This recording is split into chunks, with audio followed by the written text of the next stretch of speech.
All right, we're going to start.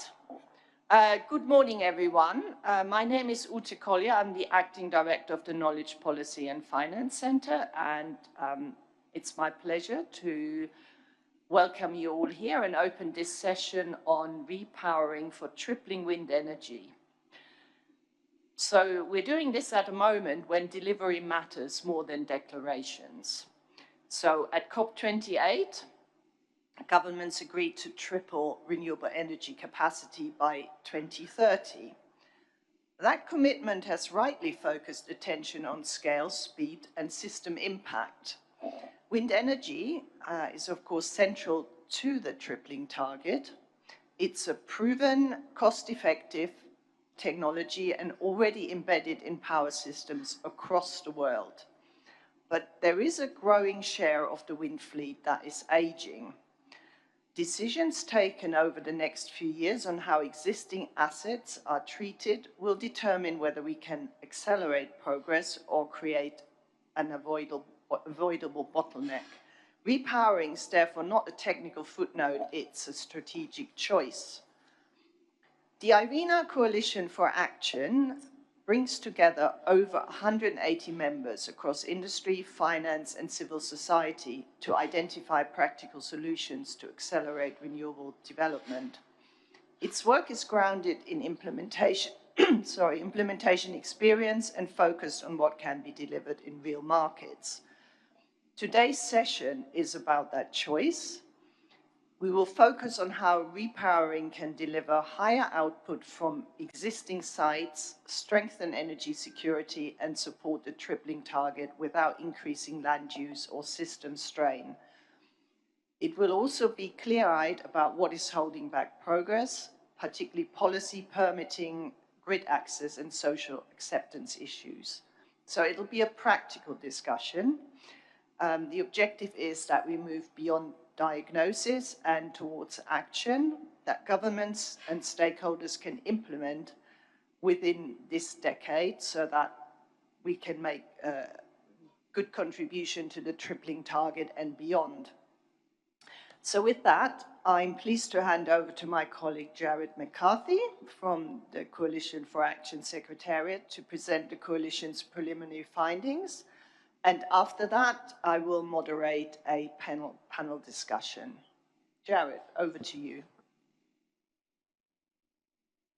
Thank you very much, Ute, and thank you to all of our distinguished guests and colleagues and partners from the Coalition for Action and across the agency for joining us today.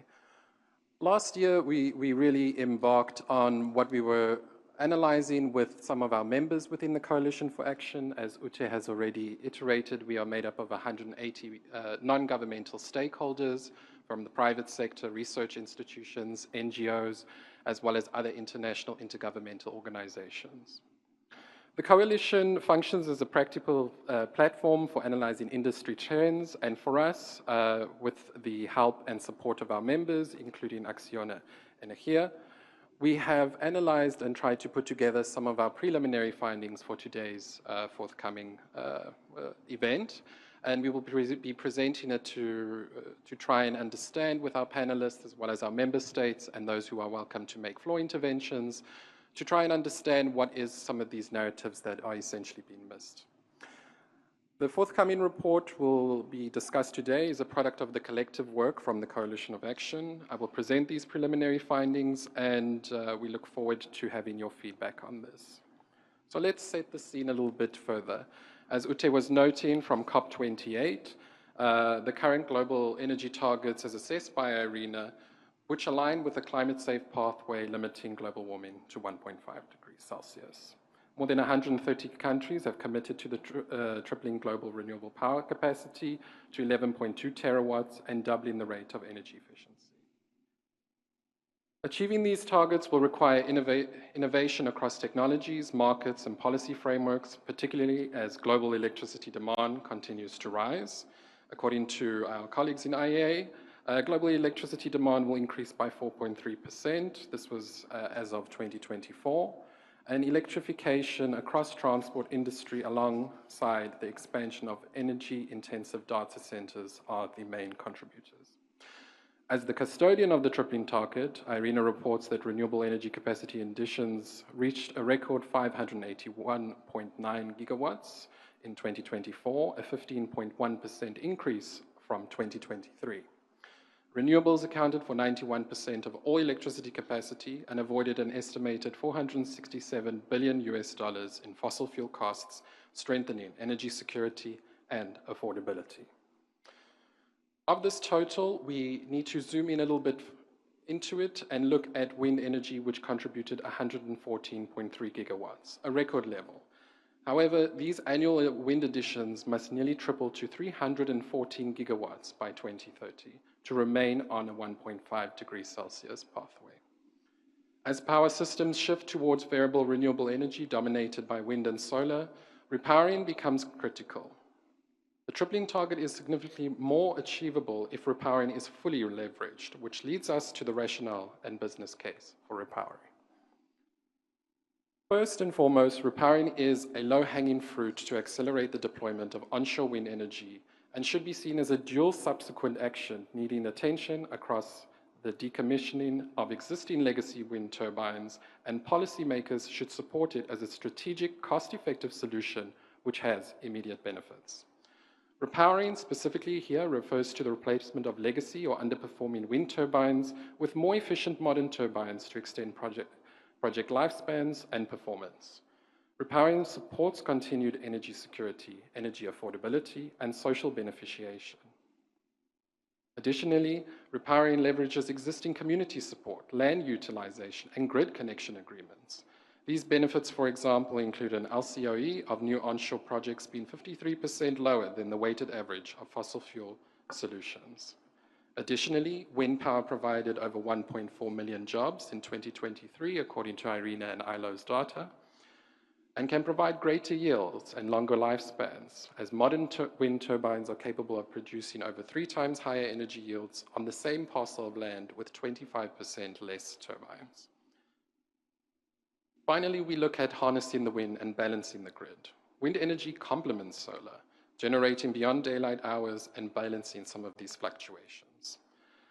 And most importantly, we're also looking at the environmental impact and the reduction of CO2 and harmful pollutants. Let's get into a bit of the nitty-gritty of this report and what we were analyzing. These are the preliminary findings that we will be presenting today. A definitive split can be considered old or outdated turbine versus modern or advanced turbines at global scales becomes a challenge. When we speak with our coalition members, of course, many of the manufacturers and developers and projects have various lifespans for various reasons. Some wind turbines might have to be decommissioned earlier, perhaps due to economic aspects, perhaps due to environmental aspects, or even maintenance and operation. So there are multiple factors that we've considered into the development of what we perceive as the repowering aspect that needs to be going forward. So to overcome this challenge, the coalition and its members consulted each other and some of the literature that has come out on some of these aspects that are on the ground. First, the assessed literature on existing turbine lifespans and average decommissioning age highlighted, for example, that the routine maintenance wind turbines could extend to 20 years, some can go much further, up to 30 years, some are decommissioned much earlier for 15 years due to the reasons I've said before, economics, environmental impacts, it can also be operation, it can be the technology itself. There are a multitude of other factors from manufacturing quality to weather, climate conditions, as I've noted, to community acceptance.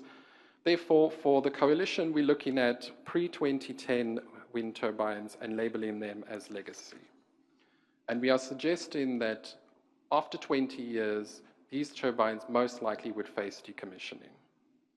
Based on that assumption, we've utilized IRENA's global database for cumulative installed capacity of onshore wind energy for 2010, and it estimated that 178 gigawatts, or 17% of the global onshore wind fleet across 89 countries, could face decommissioning by 2030. This ramps up very high as we move on towards 2040 and 2050, with our analysis showcasing that over 699 gigawatts would need to be repowered. The top 5 countries that are facing this issue include the United States, China, Germany, Spain, and India. But many countries are going to face this issue as their wind markets start maturing, and this will extend beyond towards Brazil, Philippines, South Africa, and so on. Positively, annual repowering is forecast by Wood Mackenzie to increase from 4 gigawatts in 2023 to 19 gigawatts by 2033. Though this cumulatively would fall far short of the 178 gigawatts of onshore wind that could be decommissioned and subsequently repowered by 2030, this could push us further away from the tripling target. What we've also taken into consideration is starting to look at some of the markets themselves. So we've looked at 5 markets from each of the regions for a total of 24. For some of you who are very good at maths are calculating where's the missing one to make it 25. The Oceania region only has 4 particular markets that we were able to look at. Out of these 24 markets that we've looked at into a little bit more detail in terms of their policy, their frameworks, what currently is happening on the ground, what are the longer term plans in terms of repowering. This really represents these 24 markets, 157.9 gigawatts of the 178 gigawatts, or 88.2% of the global installed onshore wind capacity that could face decommissioning by 2030. What have we found? We found that most countries have very little or fragmented data on repowering and or experience of this process. The focus for many is on the addition of new capacity rather than repowering existing sites with modern turbines and higher generation output. There is also a lack of formal or explicit repowering policy frameworks, programs, or policies. 18 of the 24 markets assessed have no formal repowering framework. This sends a signal to us as well as to the developers and the private sector and to realize that there's not really a space for them to be able to come in to a certain degree. With the exception, of course, of China and Germany and other countries that do have the repowering frameworks, some of them have not been fully implemented or fully accepted to a certain degree.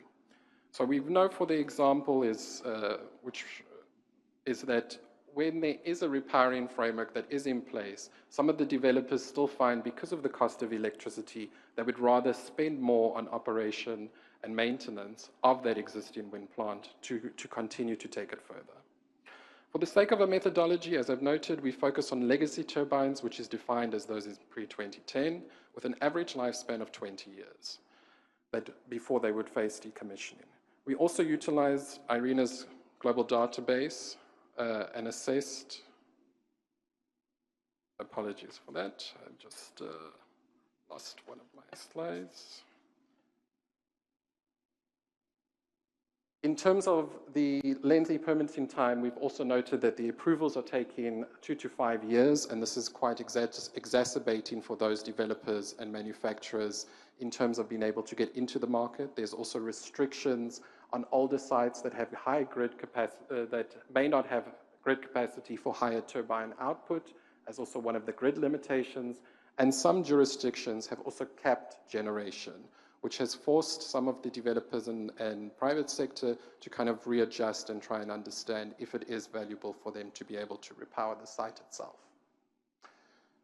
In terms of the overall policy recommendations, we have 3 pillars that we've proposed and put forward. So we are looking at access, repowering, and eligibility and constraints. So essentially, we find that many of the member states are not necessarily reporting on what could be repowered and where these discussions can take place in order to accelerate the deployment. We also are putting forward the ability to accelerate permitting and approvals, so this could be conducted under a one-stop shop, and update grid and transmission access rules, which we find is also one of the barriers. In terms of financial mechanisms, targeted funding programs and auctions should be well established and designed. Investor tax and capital incentives are also required. And transparent accounting and revenue treatment is also required in order for the developers and the private sector to be able to get involved and understand where they can repower and how they can repower itself.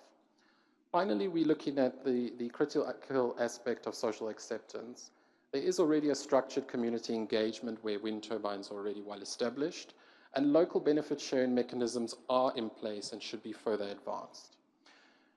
There also needs to be clear and credible ownership models. We know that from our coalition members that in India, for example, a lot of the parcels of land are communally owned in terms of the wind turbines. And the fear is if that repowering takes place and less turbines are there, that their share in terms of ownership will be diminished. So these are some of the critical aspects that also need to be taken into consideration. So we are working on these policy pillars and look forward to having your input on this. As I said, 178 gigawatts needs to be repowered, or looks to need to be repowered by 2030. This also offers megatons of waste, as well as megatons of opportunity, and these aspects still need to be very much integrated into what needs to be conducted for repowering to be successful. We look forward to having the panel discussion where we will bring in some of our coalition members to expand on some of these points a bit further, as well as our member states to also provide their perspective on repowering itself. I want to thank you very much. 178 gigawatts, please keep that number in mind. And we look forward to taking the outcomes from this panel discussion further into the report that will be launched later this quarter. Thank you very much. Thank you, Jared, for giving us this overview. There's certainly a lot of food for thought there, and it'd be interesting to hear the insights from our panel.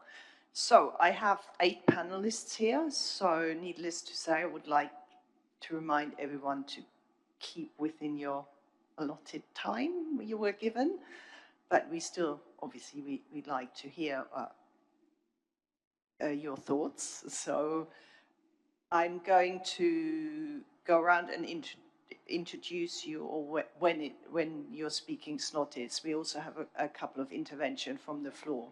So we'd like to start with the European Commission, EU NR. So we have representing Sandor Shelekovsky, I probably got that wrong, from the Abu Dhabi delegation. So, Sandor, recent EU initiatives such as the revised Renewable Energy Directive and REPowerEU have placed strong emphasis on repowering as a cost-effective way to expand wind capacity without increasing land use.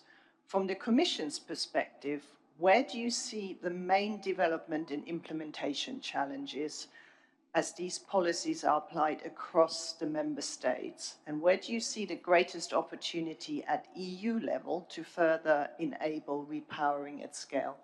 Sandor, please.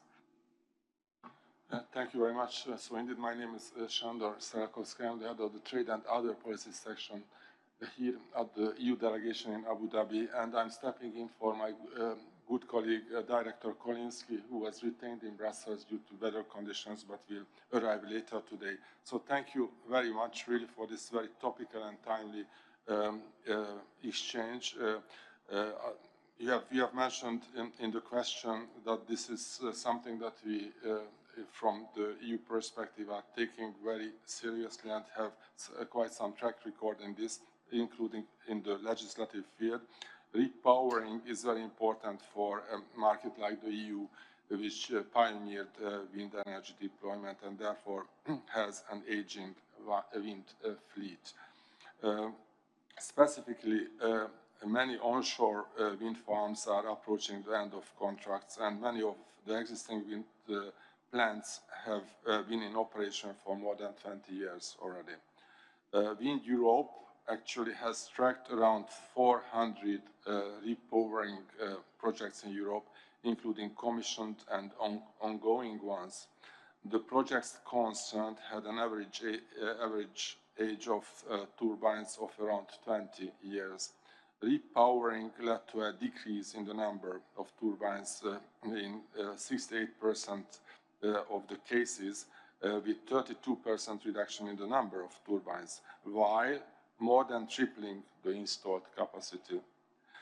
This indeed shows the importance of repowering to address key issues for wind deployment linked to space use and public acceptance, as you have also noted, since it allows to increase the capacity and generation without using additional land.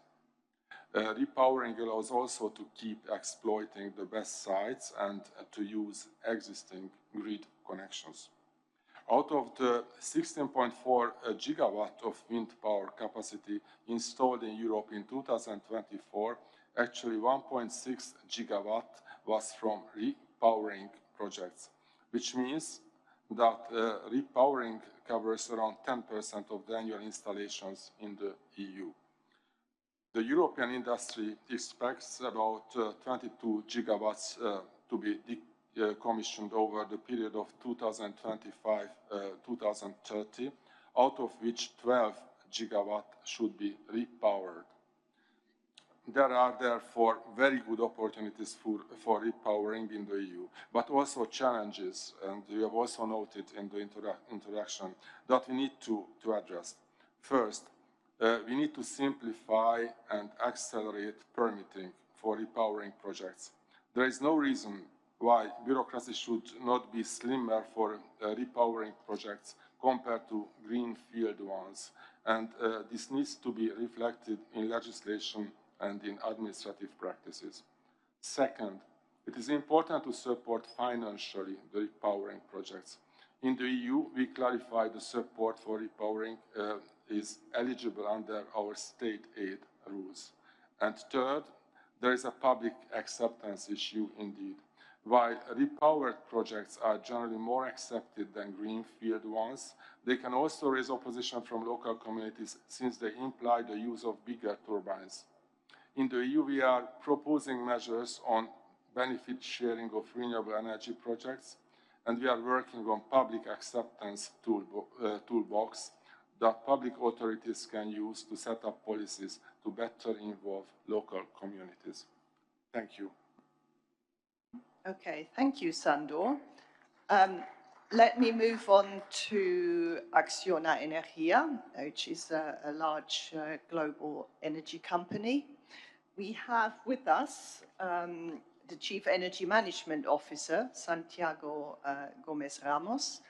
And so it'd be interesting to hear from your perspective as an energy company, how you feel regulatory frameworks can recognize wind repowering as a form of renewable regeneration beyond simple replacement through appropriate policies and support measures. Hi, good morning. Thank you, Lorena, for inviting Acciona Energía this panel.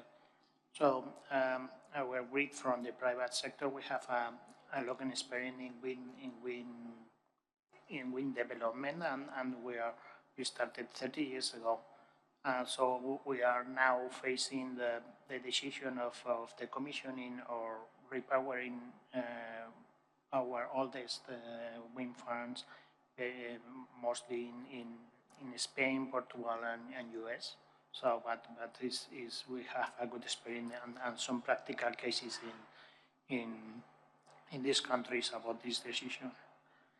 Okay, first of all, I would like to say that repowering introduced a third way to integrate renewables in the electric system.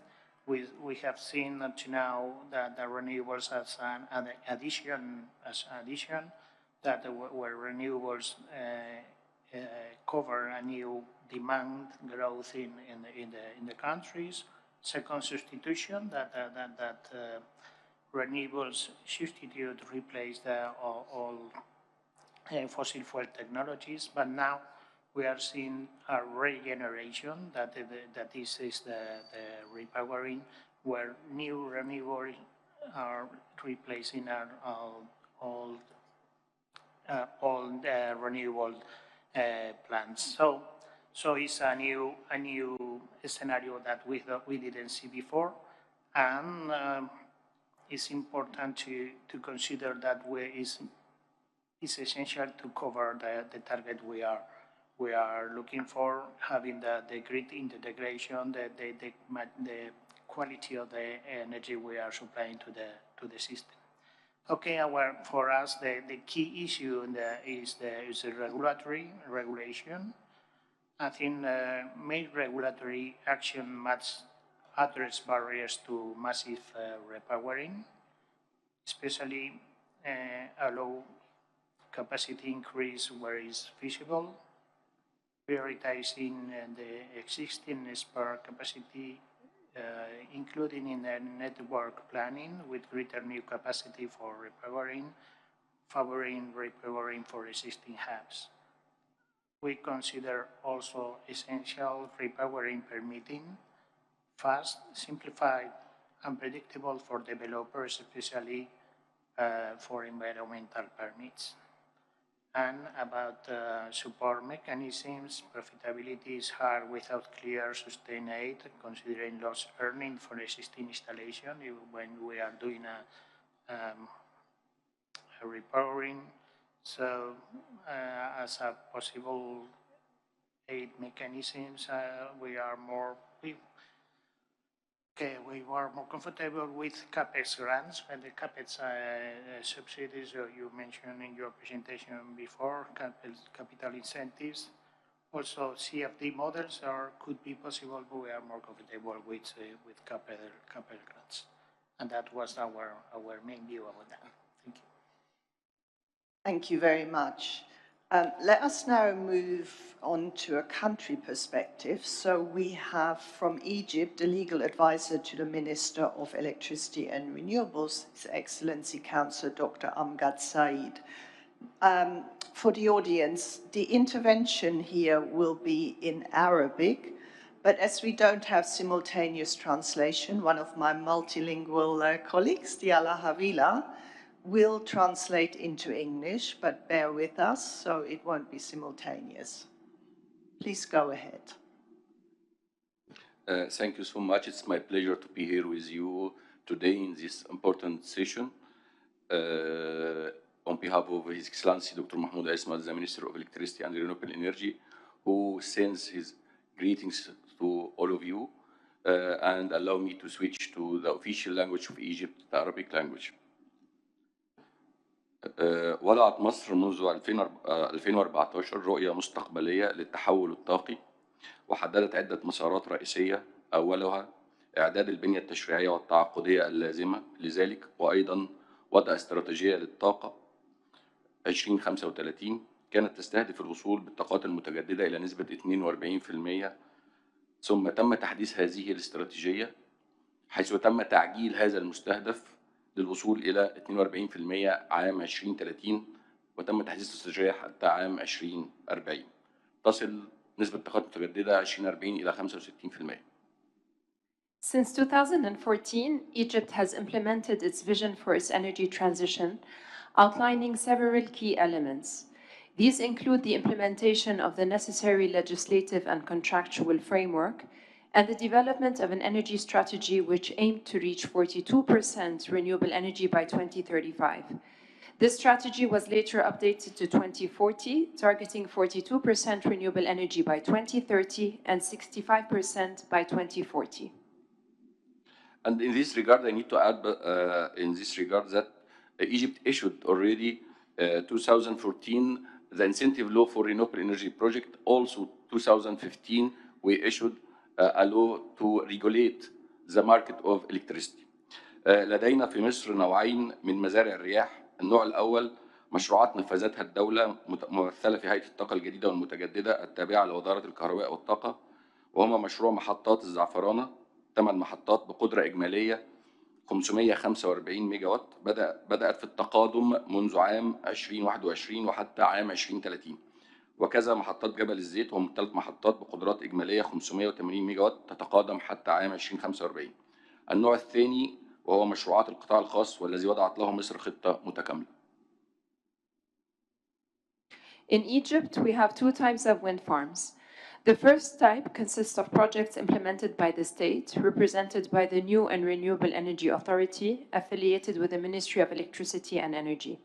These include the Zafarana Wind Farm project, consisting of 8 stations with a total capacity of 545 megawatts, which became operational in 2021 and will remain operational until 2030.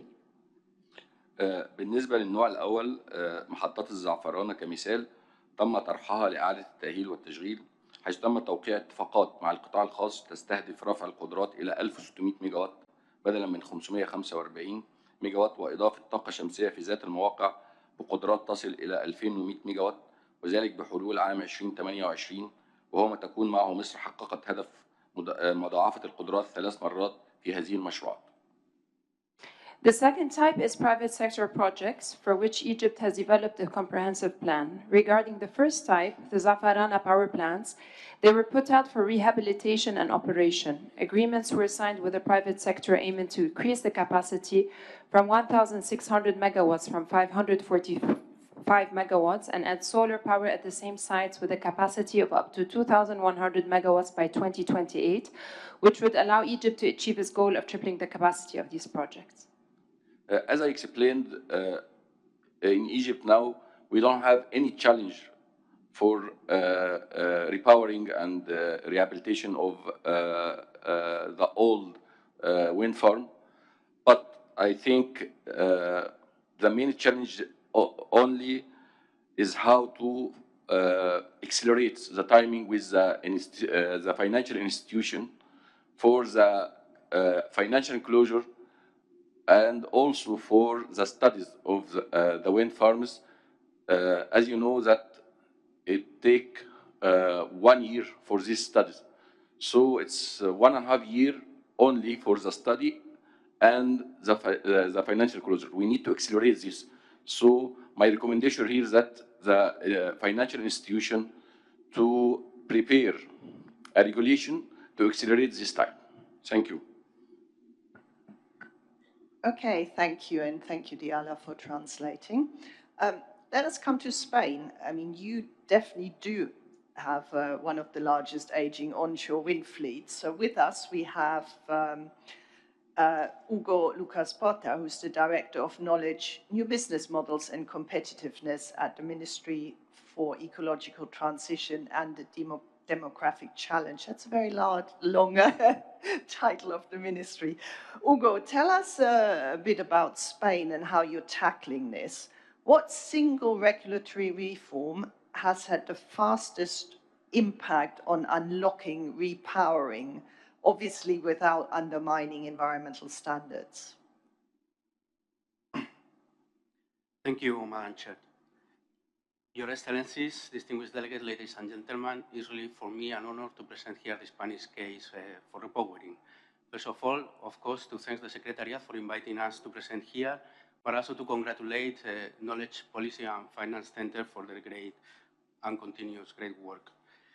As mentioned in the presentation, and also now by Madam Chair, we are Spain ranking 4th in potential for repowering in the world, with 20 gigawatts was in the presentation.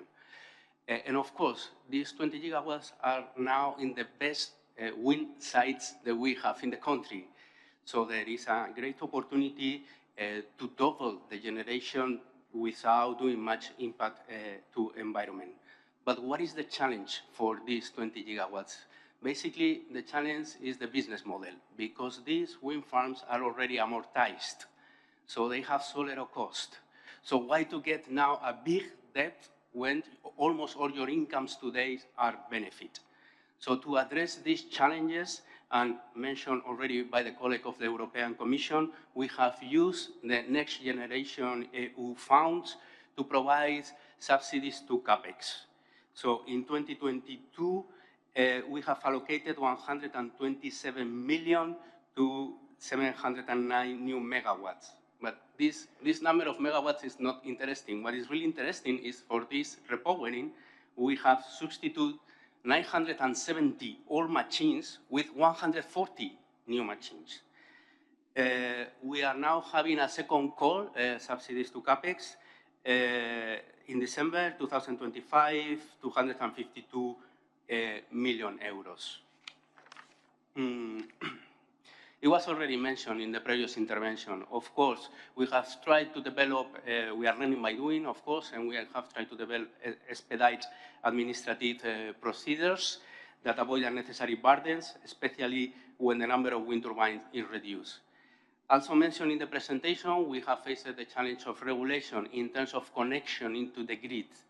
So try to make sure that this repower wind farm will continue to have the rights of access to the grid, but on the other hand as well, the technology has evolved, the regulation of connection has evolved during the years, so also we have to make sure that these new wind farms also meet the new and more challenging regulation in terms of connection and feeding to the grid.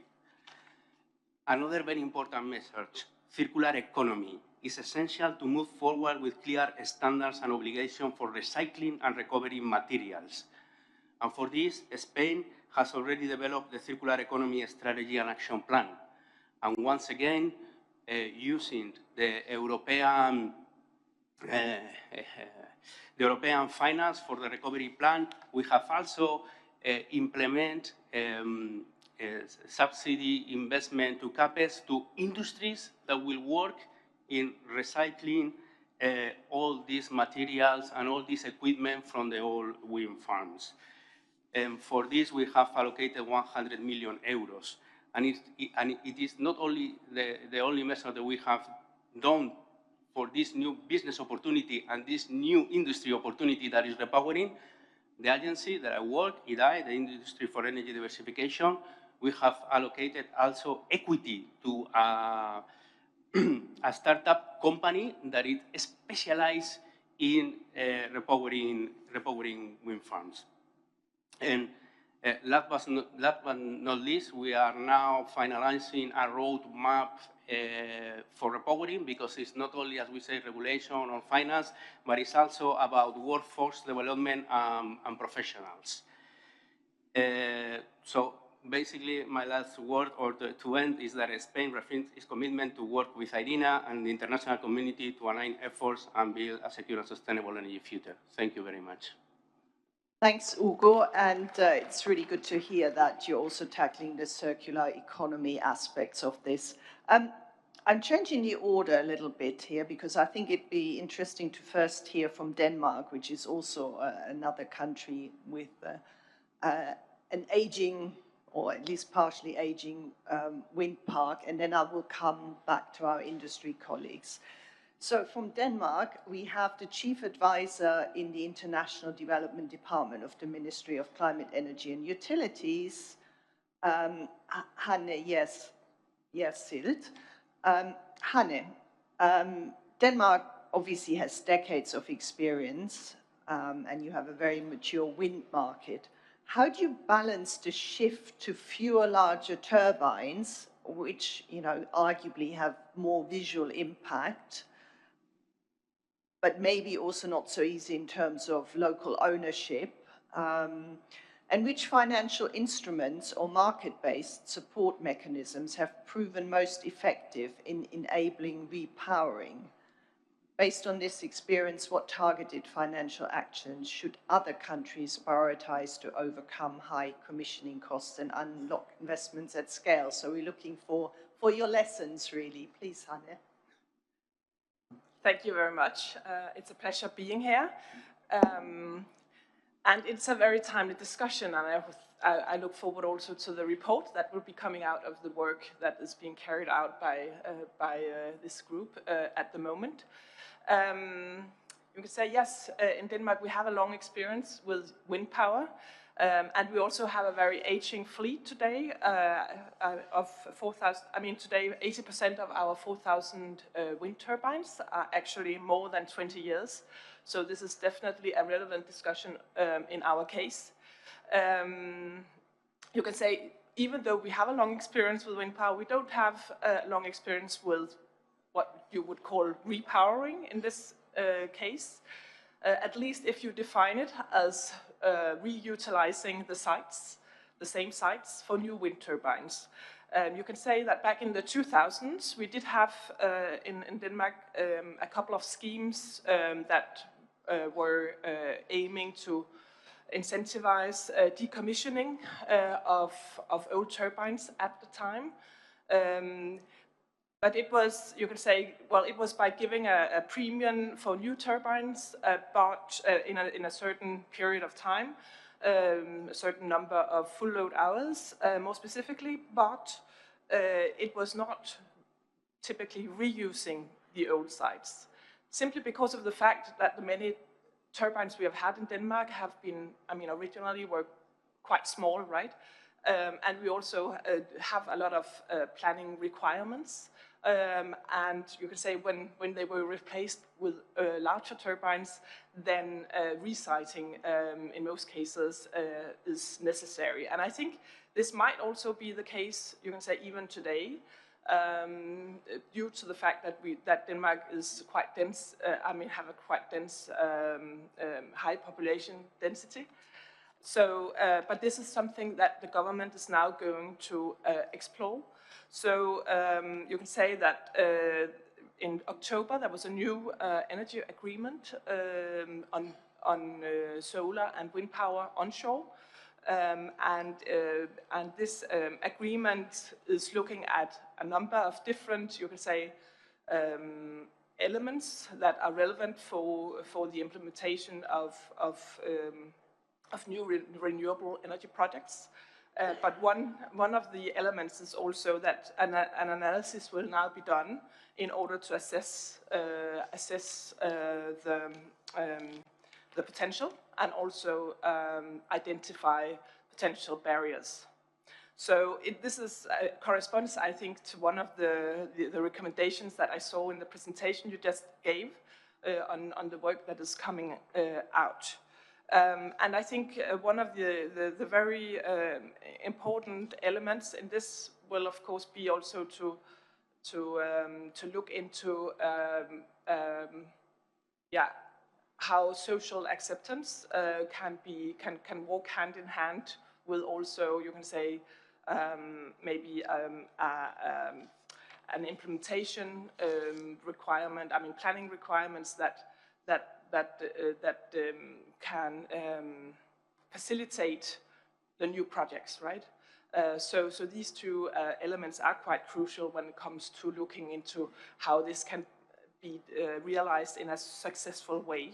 And the benefit sharing mechanisms will certainly be something that is important, and looking into how neighbors and the local community and environment can be involved or benefit from the projects.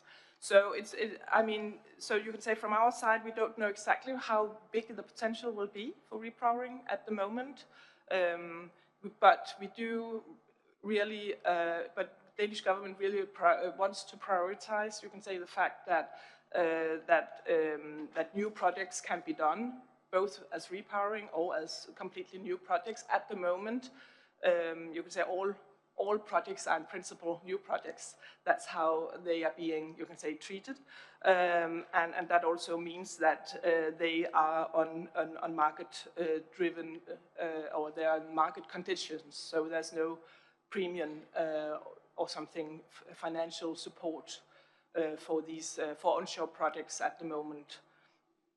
Yes. So, but this ongoing, you can say,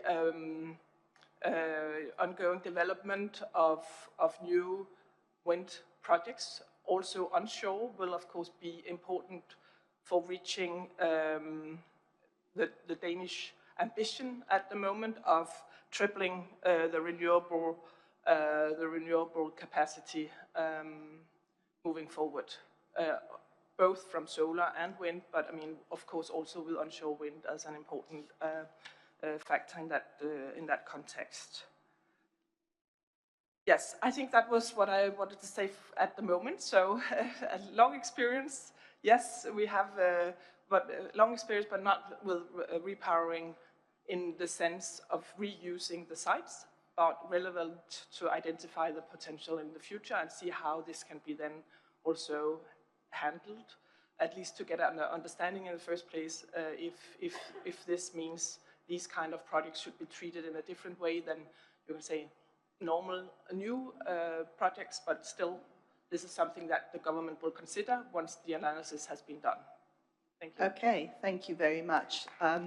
Let's go back to industry perspectives then. First of all, at the global level. So we have here Ben Backwell, who's the CEO from the Global Wind Energy Council. Ben, so from a global industry perspective, where is the most significant mismatch today between the scale of repowering required by 2030 and the way national targets, renewables auctions and support schemes are currently designed? Yeah, thank you, Madam Chair. Thank you, the Coalition for Action, for organising this important session, but also for the report, which I think is going to be very impactful, that we're feeding into as industry. And as you know, this is an issue that we didn't start discussing today. Over successive IRENA conferences, this issue around repowering, we've discussed many, many times. And it really is a matter of urgency. I mean, not replacing the power, as you've pointed out, is not an option, because then we're going backwards with our targets and we're not advancing towards our targets in an efficient way. But it's also not a good look for industry to have decaying assets around the world. Anybody who's been to California and seen the wind farms, some of the ones there where there's just tiny little wind turbines sitting around falling apart, it's not a good look. In terms of the mismatch, I think to address this, I mean, Germany has been very successful, and I'm sure we'll hear more from Stefan around this. Germany's been very successful. Spain, as we've heard from Hugo, is taking a very proactive approach, and I'd really commend Spain for the way it's approached this, of looking at all the different aspects and trying to proactively address them. And as we've seen also, the European Commission is taking a proactive approach, although many parts of those directives are not being implemented on a national level in a consistent way. I think the first observation is that there's no one-size-fits-all here. It's much easier to do a project like Zafarana in Egypt, where you've got a big wind farm with a few stakeholders and essentially sharing the same infrastructure. That's just opportunity. That's just a huge opportunity that Egypt is now very steadily turning into reality. But I'd say the other side of the spectrum is India, for instance. I was in India a few months ago. India repowering, there's a directive, the Indian government is aware of it, but when you actually go and start doing it, it's incredibly complex, because the previous economic model back in the day around accelerated depreciation meant that there was very, very small wind farms. And those are all in communities. They all have different models of paying the landowners and paying communities. The grid infrastructure is complex, fragmented, the local transmission infrastructure. And so essentially, when you want to go and do repowering, there's an enormous renegotiation that has to happen with many, many, many stakeholders, right? And many people simply give up when they go into that level of complexity. And what I would suggest is, I mean, there's two levels to this. There's the kind of overall framework, which is to do with the business model that Hugo talked about a little bit. It's to do with the offtake model, and it's to do with the incentivization, essentially, for how do you maximize the opportunity, how do you get people to essentially put up new capex rather than just maximize operation and maintenance, right, and run the assets down. So that's the first thing. The second thing is the framework around permitting and all the licensing that is needed. And you only get the reduction in capex if you can simplify the permitting, right? There's no point duplicating what goes on. And in many, many cases, you still need to do much of the permitting all over again for repowering. That's just the reality in nearly all the countries, right? So there's that level. Then there's the kind of recycling opportunity and turning that into an opportunity and making sure that happens. So, dismantling, recycling, circular economy, and all those kind of things. But then the devil's in the detail, and I would suggest that a lot of the solution is institutional. So you need the right institutions to be able to actually turn those frameworks into realities, and that means essentially in the places where this is a very high priority to have a kind of repowering task force or one-stop shop where people are coordinated, particularly important to coordinate with TSOs and grid operators, right? Because they themselves are now going through a kind of reshuffling of priorities to meet the targets and who gets grid connection first. And it's very, very important that that work is coordinated with the repowering work, taking the low-hanging fruit, and making sure that those low-hanging fruit are recognised across the different institutions in government. If we don't do that, and we kind of leave it to the private sector and the operators to go and kind of renegotiate and find their way through, I think it's going to be very, very hard to keep up with the decommissioning. And that's the challenge here, right? 178 gigawatts of decommissioning, and I don't know what your average annual rate worked out into, because I haven't done the maths, but it's a very big shortfall. So we really need to create some urgency around this. I would suggest that we try and integrate this work also with the work that's being done with the energy planning coalition that's been set up last year in Rio de Janeiro. And I think their session is going on parallel to this session. But this really needs to become institutionally embedded in governments in terms of this is done. Otherwise, we will not go fast enough to be able to replace and exceed the decommissioning. And the opportunity is huge, right? We can do 3x the power here if we get this right. If we don't, we're sitting on deteriorating assets. So I'll leave it there. Thank you. Thank you very much for those perspectives. So let's hear from another country, but an industry perspective. So we have from the UK, Glenn Barber, who's the Director of Corporate Affairs at SSE PLC. Glenn, so obviously the UK is a mature market for wind power. When you look at repowering there, for what reason does it most often stall? Is it about planning? I mean, permitting, we heard Ben say, is still a problem. Grid connection modification, revenue stabilization. What is it, especially once the legacy subsidies have expired? All of the above, probably. But thank you, Uta, and good morning to all my distinguished colleagues here. Firstly, we'd just like to welcome the IRENA report, to which we're very pleased to contribute. And I'd like to reinforce what colleagues have already said, right? We can't take existing wind farms for granted, and we need regulatory frameworks that enable operators like us to make the best and most efficient decisions about these sites for the projects themselves and for the transition as a whole. Because bluntly, tripling is going to be challenging enough without letting the existing capacity we have fall away. On the positive side, in the UK, in our home market, the government has recognised this and is starting to move to ensure that specific provisions for repowering are included in the permitting process, and that repowering projects are able to participate in renewables auctions, which is great. Nonetheless, unfortunately, I think rather than there being a single barrier, there are several that we need to address. So briefly, while national planning policy in Scotland, and where we operate, is supportive of repowering, we are still seeing similar timelines for repowered project consenting as we are for new sites, which is just mad. It's common sense. It should be much quicker and simpler to get consent for a repowered site, given that you'll have had renewable infrastructure in these places for 20 plus years already, but at the moment it's not. And equally, while it is very positive that repower projects can now participate in CFD auctions, the qualification requirements are still too restrictive and don't reflect the reality of how early onshore wind projects were built. So, for example, if a project was built in phases, you could only repower the older phases rather than the site as a whole, which often isn't commercially viable.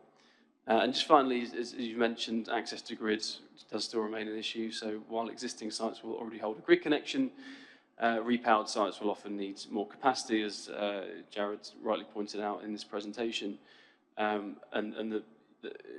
Although the new sites might have, also repowered sites might have fewer turbines, those turbines are going to be of greater capacity and more efficient, and that's part of the business case. And Ben made a really good point about needing to ensure that system operators and national energy plans are factoring this in, rather than just thinking about new build. So just to summarise, the system planning, permitting, contracting mechanisms that we have today just weren't designed with repowering in mind, and we need to address that urgently to deliver this transition as efficiently as we can for bill payers. And for that reason, we warmly welcome the work IRENA has done in this report and would encourage policymakers to act on the proposals within it. Thank you. Thanks, Glenn. Let me come to World Wind Energy Association. We have here its Secretary General, Stefan Sänger. One perspective we're interested in from you is it's about social acceptance, drawing on your engagement with communities. In a way, you'd think social acceptance isn't an issue as you're talking about repowering, but they can still arise. So if you can tell us a bit more about that and how we can have more inclusive and transparent community engagement throughout the project lifecycle to enhance local benefits and public support. Yeah, thank you very much, Ute. And again, and also from my side, thank you very much for taking this up. I think it's a very important topic. We've come even to an assessment that we could double the current installed wind capacity if we do the repowering in an appropriate way, and that would really help us to achieve our targets in a very effective way. A lot has been said about those 3 pillars that we've identified in this white paper, and indeed what we do see as very important, and I'm very glad that that's been taken up, is the socioeconomic aspect, social aspects. You've mentioned here, called it the social acceptance. I would prefer the word social support, because we need to go beyond acceptance. We need to make the people everywhere in that situation where we are, where there is misinformation, people not just accept, but they really become part of a project. And I think a repowering process is a great opportunity to reconnect with the community. Of course, at every wind farm, you should kind of have a good connection with that. We've contributed one case study indeed to this report, which will be published soon. I think that's a really very good example from Germany in that case indeed, where the project has been repowered, and already before the repowering process started, the wind farm, for example, provided, that was during the electricity crisis 2-3 years ago when the power prices went up so much, they provided guaranteed power prices to the residents of the wind farm of 30 cents when others paid 50, 60 cents. So for an average family, there was a benefit of annual benefit of 500, 1,000 euros. And now this wind farm is also offering shares in the wind farm as part of the repowering process. And I think that's really remarkable. During the repowering process, there was not a single objection against in the planning and permitting process, not a single objection. Although this area is in Eastern Germany, where you have this populist party having a share of 40, 45%, but they're all happy with that.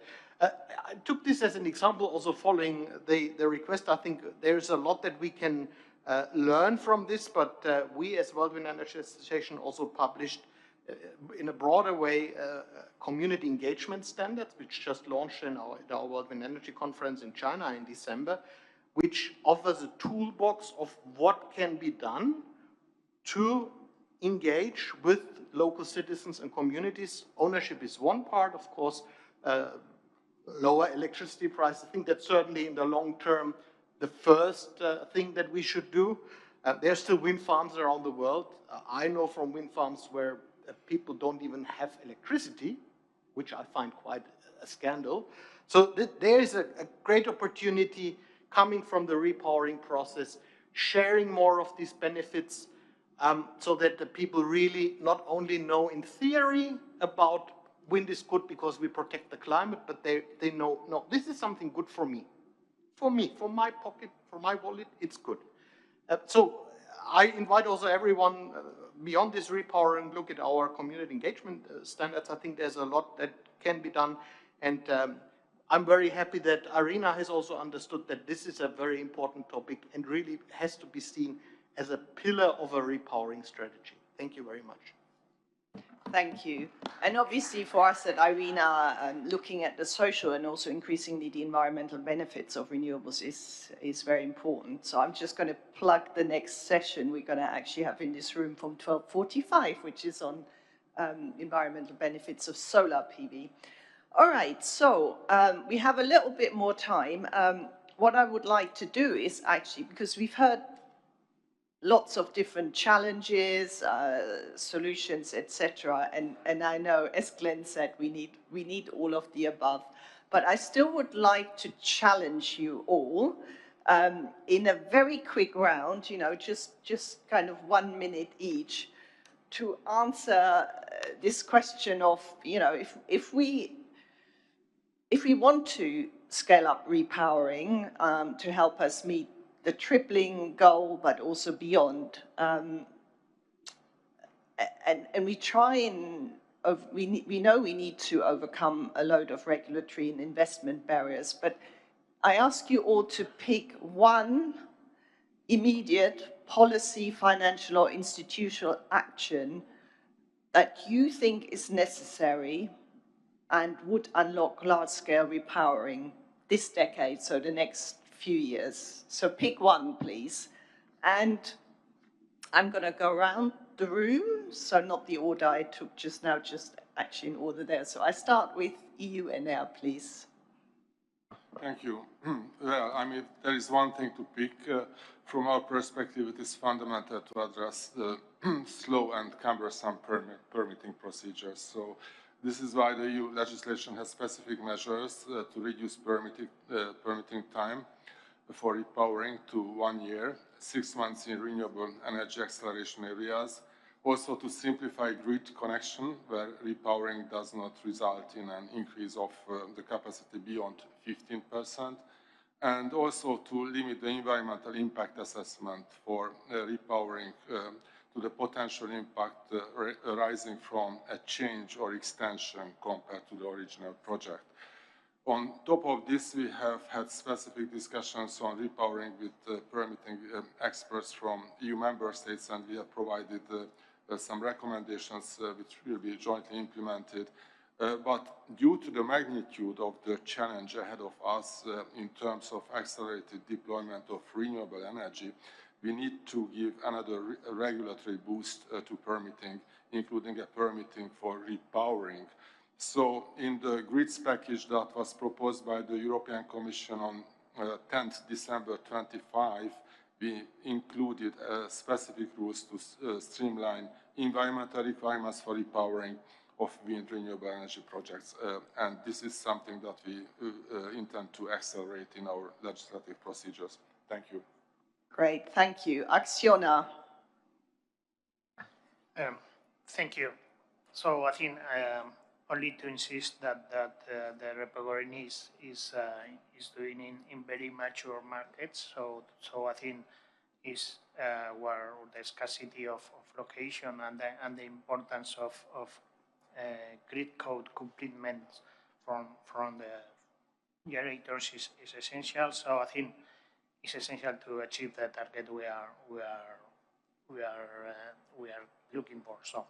So that insists that the main action from our side is to allow capacity increase. So insisting in prioritize existing spare capacity for repowering and included in network planning and insisting permitting as specific permitting for repowering projects. So that's for us is the key issues. Okay, we can go to Egypt. Thank you. Thank you so much. As I mentioned in my first intervention, that our recommendation here in this item that the international financial institution should develop a plan aimed at shortening the time frame for required studies and financial closure. For example, grants could be made available to qualified consultant firms to conduct preliminary studies of land available for wind energy projects, thus saving time and shortening the financial closure period. Thank you for that clear and short statement. Ben, you're next. Yes, very simple. Set up a single agency in government that will be responsible for the one-stop shop and that can go and systematically approach all the operators, according to some kind of scoring and work out how we're going to do the repowering practically in that national context. Great, thank you. Hugo, Spain. Thank you. You have to set the business case for these new projects. So I think at least in the European context, the business case means a subsidy to the capex. But if you provide the subsidy to the capex, you also have to demand that they comply with circular economy. Thank you. SSE, Glenn? I would choose more flexibility in eligibility requirements for auctions. So frameworks we have were set with certain assumptions on things like asset lives, when we didn't really have that much data to go on, I suppose. And we need optionality to look at repowering earlier, potentially where it makes sense and can deliver value for bill payers, which we don't have at the moment. And as I said earlier, have the ability to bid in whole projects rather than staggered phases of projects would just add to the business case as well. And I picked this one because it's probably a lot easier and quicker to do than solving grid access challenges or permitting. Thanks. Thank you. Hanne, Denmark. Thank you. I think I would like first to pick up on Ben Backwell's comment, actually, that there's no size fits all. I think this is a very important takeaway, actually, that different country circumstances will require, you can say, different approaches to this question. And in the Danish case, you could say that the government and the parliament is looking into how the onshore development can continue, and in this, in particular, you can say how to optimize the permitting process. So with the latest agreement I just mentioned, there's also measures, or at least there will be looked at measures on how to optimize environmental assessments, and also on how to provide more guidance for the local planning authorities and also for project developers in preparing projects, be it repowering or not, or just general projects. You can say new projects as such. And also, as I said before, the benefit or the social acceptance and the local acceptance and the benefit sharing, and also, what can be done in this way through different measures will be important. So these two aspects are very important in the Danish case, where local acceptance is really very important for new projects. Thank you. Thank you. And World Wind Energy Association, Stefan, please. Yeah, thank you very much. Now, I agree with a lot of what's been said, but coming back to the aspect, socio-economic aspect, what we see in general is now there's an increasing number of countries, governments setting up rules for community engagement. And that will affect also, when you look at the size of repowering that we may potentially see. So what my request would be that those regulations which will be affecting repowering projects must be done in a way that they are practically feasible and effective. Because we see now some legislation in this context which is not really working. It creates more problems than it solves. So that would be my request. Look at the overall picture and talk with the industry and the governments, and I'm glad that Irina has been also becoming aware of this, must develop together feasible solutions. Thank you. Thank you, and thank you to all panelists for their very short and clear statements on this. So we've taken notes. This will also help us when we finalize our report. Of course, interesting enough, I mean, some of these measures we've also identified more broadly for renewables. For example, in our tracking report, where we've worked with the GRA to identify, what are the key issues to scale up rapidly across all renewables, and permitting continuously comes up. Of course, has been for many years, and we need to solve that. And also some of the other issues like community benefits and engagement. All right, we have a bit of extra time, not a lot, 12 minutes if we try and finish on time, but we're certainly going to have 3 interventions from the floor and maybe a few more if time allows. So I'd like to call on Italy. Stefano Raimondi is the energy attaché from the Italian embassy in Abu Dhabi. Stefano, over to you. Thank you, Chair, and thank you for having me.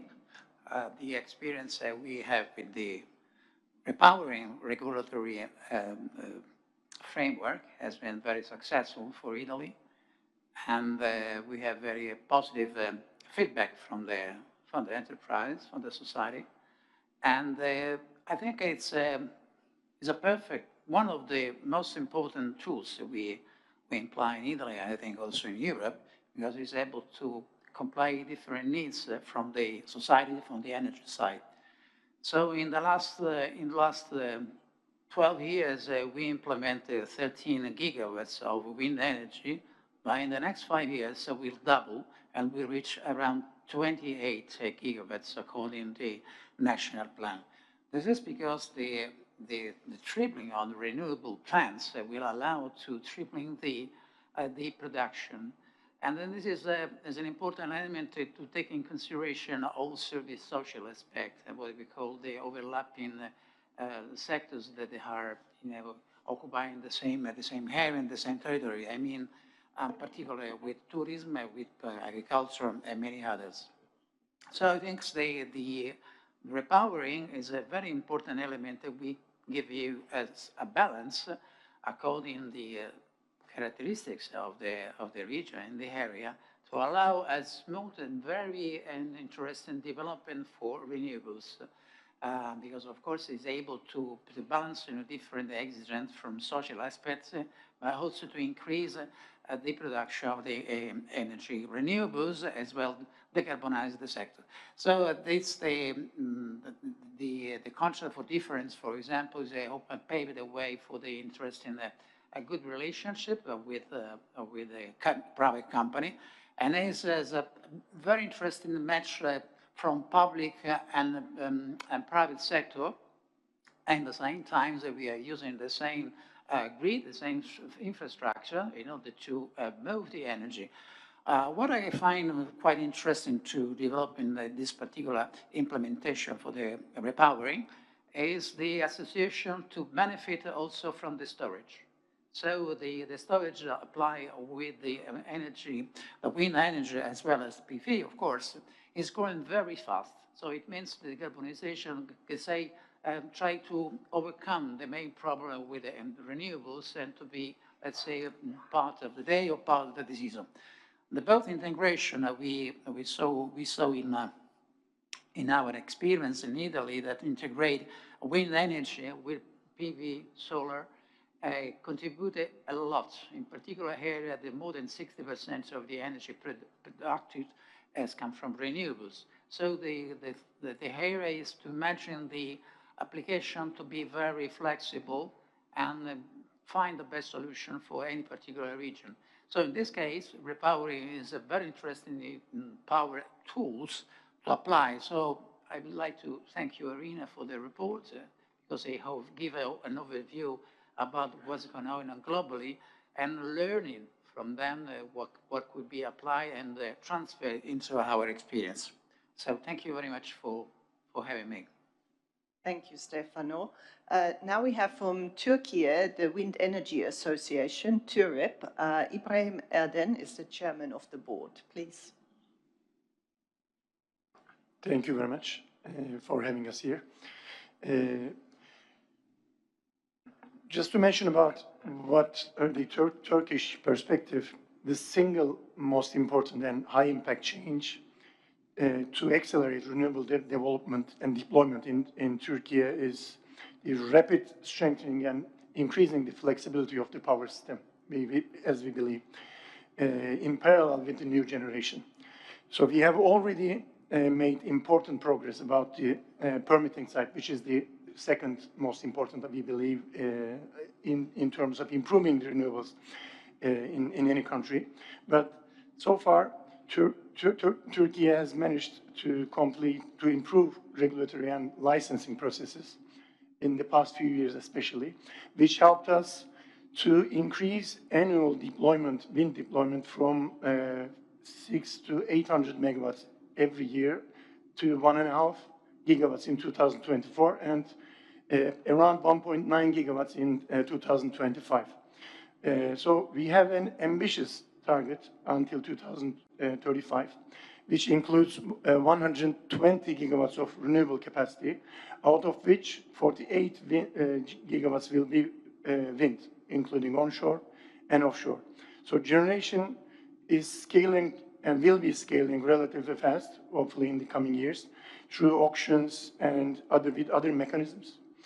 But the main constraint is no longer the project development as they overcome the barriers in the permitting process, but this system's ability to absorb and integrate this upcoming capacity securely and effectively is very important for us.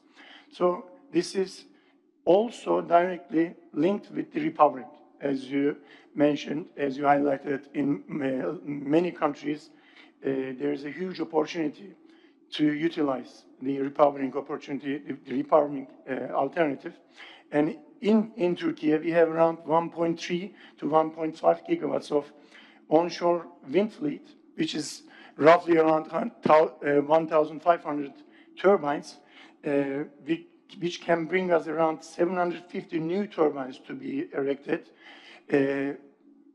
And considering that the average turbine size will be 7 to 8 megawatts, we can reach a new 5 gigawatt potential with the repowering, which is quite significant to improve Turkish wind fleet. So as the association, as TÜREP, we are working with public authorities, with the industry to develop a dedicated repowering strategy, which you also highlighted is missing in many countries, so is quite critical in Turkey too, which needs to cover regulation, grid access mechanisms, and the investment framework to unlock this hidden potential. So finally, scaling both repowering and new build, we believe requires mobilizing long-term financing for grids and system infrastructure alongside the generation. So in short, I believe the decisive lever is not only faster permitting, but also grid enforcement, reinforcement, and financing in parallel to proactive investments in all these fronts. So thank you very much for giving us this opportunity and have a successful discussion. Thank you. It seems our third intervention here isn't here, but if anyone has a quick point from the floor, please put up your hands now. So I have one there. I can possibly take a second one. If not, yes, right. Sorry, in the second row, you can speak through the microphone there, please. Thank you, everyone, for this great discussion. I am one of my name is Khalid Al-Azbi, and I am one of the youth delegates of IRENA. And I have learned a lot truly from this discussion. And I have a question to the Spain representative. Thank you very much again for mentioning the circular economy point. So before we go to recycling, is there any consideration for reusing like as a second wind market, or using the tower in some specific applications or some of the equipment, or maybe for the research applications for the universities and academic facilities? And and the other point, like I have seen a lot of my colleagues from the youth delegates are attending and listening carefully. What is the point or an advice that you can recommend us to focus on, as this repowering mainly will happen after 10 or 20 years, which is our part where we will be the key players in the market. So what is the advice that you can give us? Thank you for that, and it's great to hear from the youth constituency, and you know, it is going to be your problem, what we're creating here. So that's why it's important we start dealing with it now. Ugo, oh yeah, that's very bright. Ugo, do you want to give a quick response to this? Yeah. Thank you very much for the question. The quick response is clear, is no. You cannot reuse these machines because the company, if you sell it to another company, to another country, the company will never provide operational maintenance. So you cannot sell these old 20-year-old machines. For training, no, because they are 20 years old. So for training you need machines that are going to be installed tomorrow. No, so the answer is easy, is no. I remember seeing a nice picture of wind turbine reuse for things like, what was it, bike shelters in Denmark, Hanne, I think, or Ben, you probably have some examples too. I mean, there are ways to reuse them, not as wind turbines, but for other things. Okay, I can take one final one, sorry. Okay, I'm doing Egypt quickly. Thank you so much. I need to explain that, as I mentioned in my intervention, that Egypt issued a lot of laws and policies to encourage the private sector to invest in the renewable energy project, including the wind farms.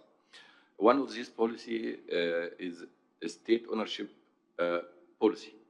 To withdrawal from the renewable energy sector. That policy, I think, is to encourage private sector to come. So the Farana project, one of these project has this policy. Thank you. Thank you. And then I'm giving the floor to WWEA for the final time, and then we will close. Thank you. Thank you, Irina. There is about 178 gigawatt, which is the very good potential across the globe. That is one thing, the repowering capacity. And secondly, 4 gigawatt we are supposed to complete by 2023. So there is no detail whether it is completed across globe in 2023. And from the discussion from the various countries' participation, I can understand there are three common points. One is simplifying the process, and number two, financial support for repowering, and number three is the public acceptance. So as our friend from GVAC said, there should be a one single agency globally, so that this target, and 178 gigawatt is the big target, and one single agency across the globe it is needed, so that the implementation will be there is a target, but action counts. So good suggestion from GWEC. Thank you. All right, thank you very much. And we're basically finishing on time, well, 1 minute late. I think that's acceptable. So thank you all for your interventions, your insights. We will now revise the report and take some of these into account. I'd like to thank Jared, of course, for his work on it, as well as all the coalition members who have contributed. And I hope you will have a great assembly. And as I said, there is a session here which might also be of interest in 15 minutes. There's also a parallel session on the Africa Renewable Energy Transition Outlooks. And I know it clashes with lunch, but there will be lunch outside, so you can just grab some food quickly. So please join us for these sessions that start. One starts at 12:45 here, and then the other one at 1 o'clock upstairs. Thank you very much. Sorry, group photo with the panelists here. Thank you. If I can, one sentence, if I can add to the gentleman from Bahrain. There is a market for second-hand wind turbines, and we can speak after that about it. No? Yes, please connect. Thank you.